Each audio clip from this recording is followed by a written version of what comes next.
So let's try it. We do sum int and sum float. This code right here is a function definition. Defines a function. This is the return value from the function. This is the name of the function. This is the argument list. Here's the curly braces for the function. And this is the body of the function. You with me? Okay. So the name of the function depends upon what I pass in. So it's going to create, this first one is going to create a function called sum underscore int. The second one's going to create a function called sum underscore float. The difference between the functions is they're going to have different return values and different input argument types, but the body of the function is the same. So I could call it like this, for example, sum int, and pass in two ints, and they would get added together. Okay? All right, wonderful.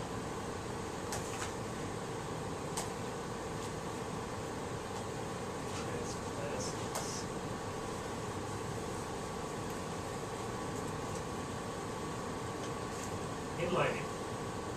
A member function that is defined inside a class definition is considered to be an inline function.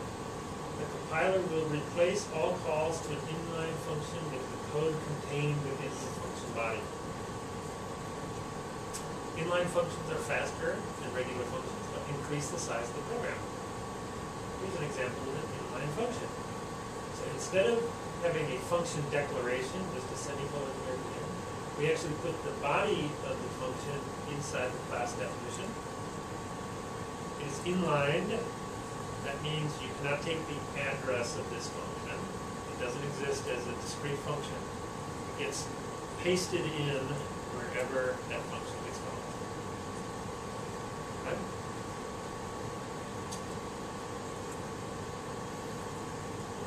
The function can also be declared inline outside of the class definition using the inline keyword, like this. However, the compiler is not guaranteed to respect your inline if you use the inline keyword.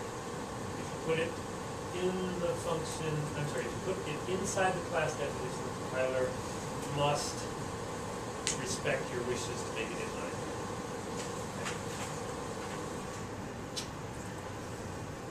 Implicit type conversion to a class. The compiler performs implicit type conversion from an input type to a class type when the following conditions hold. The class type is required by an operation, or the class has, and the class has a constructor which takes the input type as an argument. Okay, what does this first one mean? A class type is required by an operation. What this means is you have an operator which must have an argument of one type, an operand of a certain type, and that type has to be the class.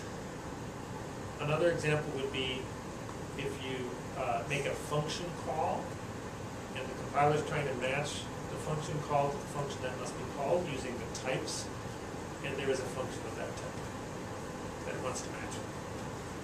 So when one of those cases is true, and if you have a constructor which takes an input type as an argument, you will get implicit type conversion. So let's look at the example. Okay. So for the second one, the class has a constructor which takes an input type. The date class here has a constructor which will take a single integer as an input.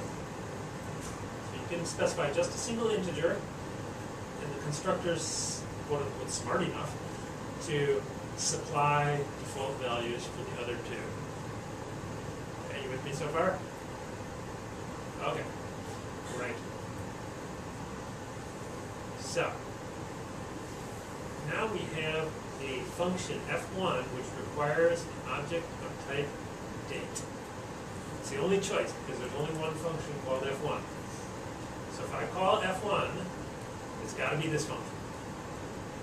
Okay, so I call F1, and I pass it an integer 5. 5 will get converted to a date by calling this constructor here, passing a single integer. And then F1 is called with that temporary date object. Okay? All right, wonderful. Copy constructor. I wrote this because I didn't realize I had it in the other file, so this will be very fast. Okay, well, we saw some cases where the copy constructor gets called, right? Like this. Copy constructor. Look familiar from a half hour ago? Okay, copy constructor. Here's another example. We're going to talk about the dynamic memory soon, but also copy constructor is called here because we're making a new date from an existing date. Okay. There's a special case here. No copy constructor is called for initialization in a class literal because it gets optimized away.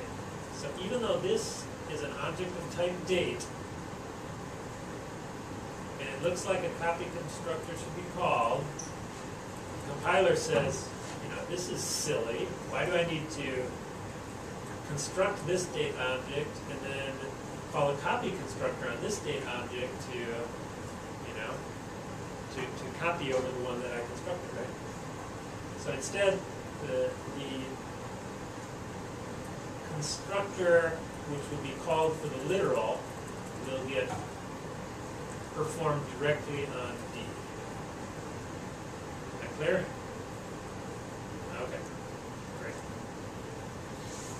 Okay, and I think we talked about this case also. The copy constructor will be called when a class object is passed by value. So we have a function which has passed by value. When we pass in an object of that type, the copy constructor gets called on. Okay, copy constructor and return by value. So let's say we have a function which returns a class object by value.